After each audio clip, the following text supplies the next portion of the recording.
Hello students, YP sir math classes में आपका स्वागत है। पिछले वीडियोज में हम लोग 16.3 का अंक से संबंधित 8 प्रश्नों को हल किए थे। इस वीडियोज में हम लोग इसके शेष प्रश्नों को हल करेंगे। तो इसके पहले हम बता दें कि एक स्टूडेंट्स हैं, उन्होंने एक प्रश्न पूछा है 16.1 का बेलन से संबंधित है, तो उसको हम बता देते हैं। उसके बाद से फिर इस प्रश्नावली के शेष प्रश्नों को हल करते हैं। देखें, वह प्रश्न है, ये 7वां प्रश्न है। 7वां प्रश्न उन्होंने पूछा है कि किस ठोस का आयतन अधिक है और कितना अधिक है। एक घन जिसकी प्रत्येक कोण, तो आपके प्रश्न में दिया था 3 संबंधे 7। तो जब घन की सभी भुजाएं बराबर होती हैं तो उसका अनुपात तो होना नहीं चाहिए दो भुजाओं का अनुपात, इसलिए वो प्रश्न जो है गलत दिया था। तो यहाँ 3.7 सेंटीमीटर है, ठीक है, प्रत्येक कोण, या उस आयती ठोस की लंबाई जिसकी लंबाई, चौड़ाई और ऊंचाई क्रमशः 4 सेंटीमीटर, 3.5 सेंटीमीटर, और यहाँ भी गलत दिया था 23 सेंटीमीटर दिया है, जबकि यह जो है 2.3 सेंटीमीटर है। तो इतना आप सुधार कर लें, तो इसके बाद से यह हल हो जाएगा। तो प्रत्येक कोण 3.4 है, तो इस घन का आयतन निकाल लेंगे, इसका वर्ग हो जाएगा, घन हो जाएगा, सॉरी 3.7 का घन हो जाएगा, तो घन का आयतन निकल जाएगा। अब फिर आयताकार ठोस का आयतन जो है लंबाई गुणे चौड़ाई गुणे ऊंचाई कर देंगे, तो इसका आयतन निकल जाएगा। अब उसके बाद से जो अधिक होगा उसमें से कम वाले आयतन को घटा देंगे, तो वही अंतर पूछ रहा है कि किसका अधिक है, ठीक है। तो इसका हल हम बता दे रहे हैं आपको। देखें, कोई हिंदी मस्त वाले हैं, वही पूछे थे, तो इसका हल देखें। तो इसका हल देखें, ये घन है जिसकी कोण 3.7 है, तो घन का आयतन लिखें यहाँ। घन का आयतन क्या हो जाएगा, ये भुजा का घन होता है और घन का कोण जो है 3.7 दिया है, तो उसका घन करेंगे तो इसका मान जो है ये 3.7 का 3 बार गुणा कर दें, ठीक है। तो इसका मान आपका आ जाएगा 50.65, ठीक है। यह हो जाएगा घन सेंटीमीटर, ठीक है। यह हो गया आपके घन का आयतन, ठीक। अब इसके बाद से आयताकार ठोस का आयतन निकाल लें। आयताकार ठोस का आयतन, यह क्या होगा, लंबाई गुणे चौड़ाई गुणे ऊंचाई होता है। तो देखें, इसकी लंबाई कितनी दी गई है, लंबाई 4 है, चौड़ाई 3.5 है और ऊंचाई 2.3 है। तो यही मान हम इसमें रख दें, लंबाई 4, चौड़ाई 3.5 और ऊंचाई जो है 2.3 है, तो ये 2.3 रख दिए। अब देखें, इसका गुणा करें तो 4 पच्चे 20 और 4 3 12 2 14 अगुड़े 23 2.3। अब इसमें आप गुणा करें तो इसका मान जो है आप आएगा 32, 14 3 42 और 14 दूना 28, 28 4 32, 32.2 आ जाएगा। तो यहाँ लिख लें 32.2। यह क्या हो जाएगा, घन सेंटीमीटर हो जाएगा, जो आयताकार ठोस है। अब किसका अधिक है, देखें, जो घन है उसका आयतन अधिक है, तो यहाँ लिखें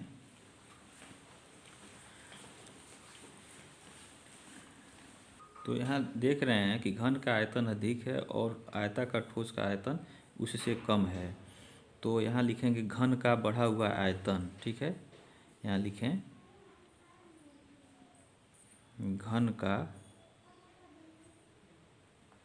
बढ़ा हुआ आयतन कितना होगा जाएगा, यहाँ लिखेंगे घन का आयतन ऋण ठोस का आयतन, ठीक है। तो घन का आयतन आपका जो है 50.65 है और इसमें से ठोस का आयतन जो है घटा देंगे, ठीक है। तो यह आपका मिल जाएगा 18.45, ठीक है, ठीक है। ये 5 उतर जाएगा, 6 में से 2 गया 4 हो जाएगा, 10 में से और 2 जाएगा 8 हो जाएगा, 4 में से 3 गया 1। इतना जो है घन सेंटीमीटर ये अधिक होगा घन का आयतन। तो यहाँ लिख लेंगे अतः घन का आयतन 18.45 घन सेंटीमीटर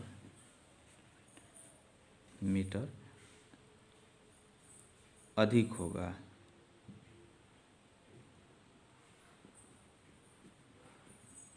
ठीक है, तो यही इसका आंसर होगा, इसे आप नोट कर लें। और इसके बाद अब हम लोग जो है 16.3 पर शंकु वाले चैप्टर पर चलें। तो 16.3 का ये 8 सवाल हम लोग पढ़ लिए थे। तो यहाँ 9वां क्वेश्चन दे गया है, देखें। यदि एक शंकु की ऊंचाई 14 सेंटीमीटर तथा आधार की त्रिज्या 3 सेंटीमीटर है तो शंकु का वक्र पृष्ठ तथा संपूर्ण पृष्ठ ज्ञात कीजिए। तो इसका हल देखें। यहाँ मान लें, माना शंकु की ऊंचाई h, तिरछी ऊंचाई l तथा त्रिज्या r है। ठीक है, तो अब देखें इसकी ऊंचाई, शंकु की ऊंचाई कितनी दी गई है। शंकु की ऊंचाई h जो है 14 सेंटीमीटर दिया है।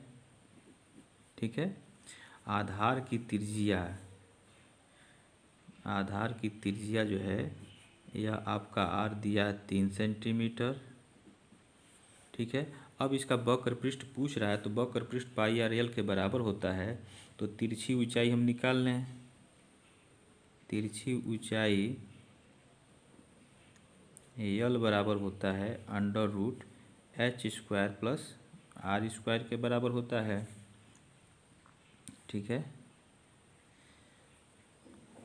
देखें ये शंकु है, ये रफ के लिए आपको बता रहे हैं, ये शंकु है, ये आधार इसका जो है वृत्त के आकार का होता है। यह लंबवत ऊंचाई हो गया है h, और यह आपका त्रिज्या हो गया, और यह तिरछी ऊंचाई हो जाएगा यह। तो यह समकोण त्रिभुज बन रहा है। तो यल बराबर क्या हो जाएगा, आधार का वर्ग अधन लंब का वर्ग होता है ना, तो इसीलिए यहाँ लिखा गया है। और यहाँ देखें h का मान आपका जो है 14 है, इसका वर्ग कर दिए, और r का मान आपका 3 दिया है, तो इसका 3 का वर्ग कर दिए। यह हो जाएगा, इसका वर्ग करें तो आपका मान आ जाएगा 14 चौका 56 और 14 कने 14 या 5 19, 196 धन 9, और जोड़ेंगे तो 9 6 15, 9 1 10, ये 205 हो जाएगा। ठीक है, इसका वर्गमूल हम निकालें तो इसका मान आ जाएगा 1.43 ये सेंटीमीटर। यह रफ के लिए था, इसको आपको बनाने की ज़रूरत नहीं है। ठीक है, अब देखें ये तिरछी ऊंचाई निकल गया। अब जो है शंकु का वक्र पृष्ठ पूछ रहा है, तो शंकु का वक्र पृष्ठ यहाँ लिखें। शंकु का वक्र पृष्ठ क्या होता है, पाई आर एल के बराबर होता है। तो पाई का मान 22/7 हो गया। त्रिज्या इसका जो है देखें 3 है, तो यहाँ 3 लिख दिए, और एल का मान 1.43 आ जाएगा। तो अब ये देखें 22 × 66/7 गुणे 1.43 हो जाएगा। ठीक है, और इसका गुणा करें तो यह आपका आ जाएगा, यह 66 गुणे 1.43 का गुणा करेंगे तो 943.8/7 करेंगे, तो अब भाग दे दें तो ये आपका आ जाएगा 134.82। ठीक है, 7 करने 7, 2 और 7 तरीके 21, 21 और 3 बचा, 7 चौका 28। ठीक है, तो इतना आएगा। यह जो है अब दशमलव के बाद जो है या 8 अगर छोड़ देते हैं तो यह हो जाएगा आपका 135 वक्र पृष्ठ है, तो यह वर्ग सेंटीमीटर इसका मात्रक हो जाएगा। ठीक है, अब पूछ रहा है संपूर्ण पृष्ठ, तो यहाँ लिखें शंकु का संपूर्ण पृष्ठ। तो संपूर्ण पृष्ठ क्या होता है? वक्र पृष्ठ धन आधार का क्षेत्रफल होता है। तो वक्र पृष्ठ हमारा जो है ये आ गया है इतना, देखें ये वक्र पृष्ठ हो गया शंकु का, ठीक है, शंकु का वक्र पृष्ठ। तो वक्र पृष्ठ की जगह यहाँ 135 ये रख दें। आधार का क्षेत्रफल, आधार जो है शंकु का वृत्त के आकार का होता है, और वृत्त का क्षेत्रफल क्या होता है? पाई आर स्क्वायर होता है। तो इसमें जो है ये पाई का मान रख दें आप 22/7, और त्रिज्या जो है 3 है, इसका वर्ग कर दें। तो यह आपका हो जाएगा 135 धन 22/7 गुणे 9। यह आपका हो गया 135, 9 दूना 18, 9 दूना 18 1 19, 198/7 हो जाएगा। तो यह हो गया देखें 135 धन, इसमें भाग करें तो यह 28.3 हो जाएगा, और इसको जोड़ दें तो ये 0.3 और 8 5 13, 3 2 5 1 6, 163 ये वर्ग सेंटीमीटर होगा, ठीक है। तो यही आपका हल होगा, आंसर होगा, इसे आप नोट कर लें। ये संपूर्ण पृष्ठ हो गया शंकु का, ठीक है, यह आपका आंसर हो गया। या इसका नेक्स्ट क्वेश्चन देखें, कह रहा है कि एक शंक्वाकार तंबू में 264 वर्ग मीटर कपड़ा लगता है। यदि तंबू की तिर्यक ऊंचाई 12 मीटर हो तो उसकी ऊर्ध्वाधर ऊंचाई ज्ञात करो, यानी लंबवत ऊंचाई ज्ञात करना है। तो इसका हल देखें, यहाँ मान लें, माना शंकु की ऊर्ध्वाधर ऊंचाई h मीटर है, ठीक है। अब देखें इसकी तिर्यक ऊंचाई जो है 12 दिया है, यहाँ लिख लें तिर्यक ऊंचाई यल बराबर 12 मीटर है, ठीक है। अब तंबू में जो इतना वर्ग मीटर कपड़ा लग रहा है यह वक्र पृष्ठ के बराबर है। तो यहाँ लिखें शंक्वाकार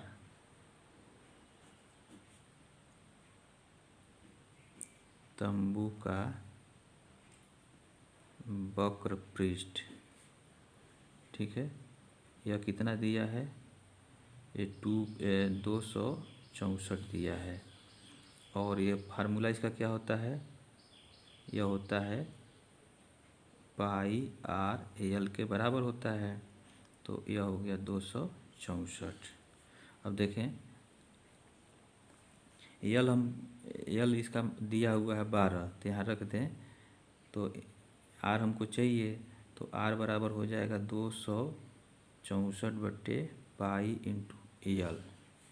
अब मान रख दें तो 264/पाई का मान 22, और बट्टे 7 है तो गुणे ऊपर चला जाएगा 7, ठीक है, और बट्टे यल का मान जो है 1/यल का मान 12 है, ठीक है। अब देखें 22 से करने 22, अब 22 से करने 22, 4 बचा 44 हुआ, अब 22 दूना 44, इस 12 से यह 12 कट गया। तो आर का मान जो है कितना आ जाएगा त्रिज्या का? यह हो गया 7 मीटर, सॉरी, यह जो है 7 मीटर हो जाएगा, ठीक है। जब 7 मीटर हो गया तो अब क्या पूछ रहा है? इसकी ऊर्ध्वाधर ऊंचाई पूछ रहा है। तो ऊंचाई बराबर क्या हो जाएगा? देखें ये तिरछी ऊंचाई जो है, यहाँ ये शंकु है, ठीक है, यह ऊर्ध्वाधर ऊंचाई हो गया, यह आपका त्रिज्या हो जाएगा, और यह तिरछी ऊंचाई हो जाएगा। तो यह एच बराबर क्या हो जाएगा? कर्ण के वर्ग में से आधार के वर्ग को घटा देंगे। तो यहाँ लिखें ऊर्ध्वाधर ऊंचाई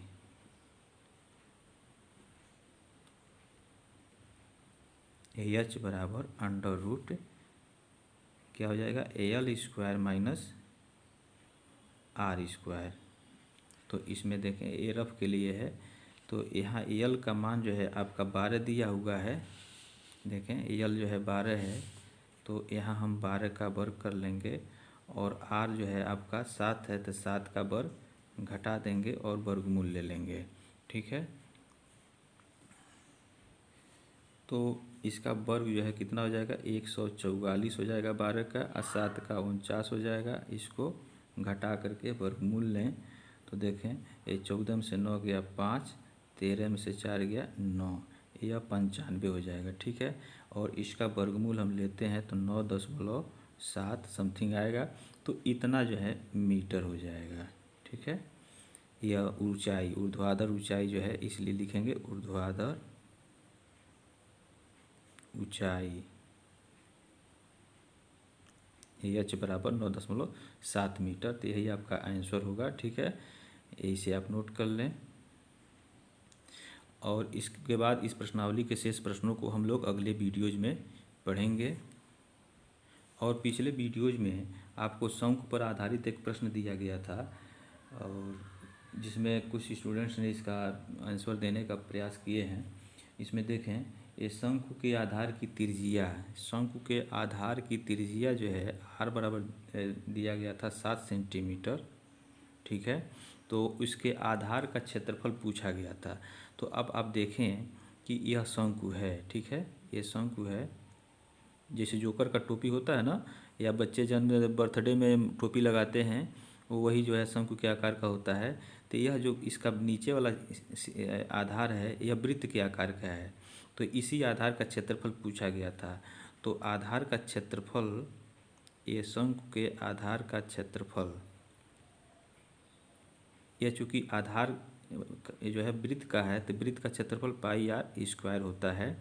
तो इसमें हम रख देंगे पाई का मान जो है, ये देखें 22/7 रख दिए, और आर का मान 7 और इसका वर्ग कर दिए। ठीक है, तो यहाँ हो जाएगा 22/7 × 7 × 7, एक 7 कट गया, और यह हो जाएगा 7 दूना 14, 7 दूना 14 1 15।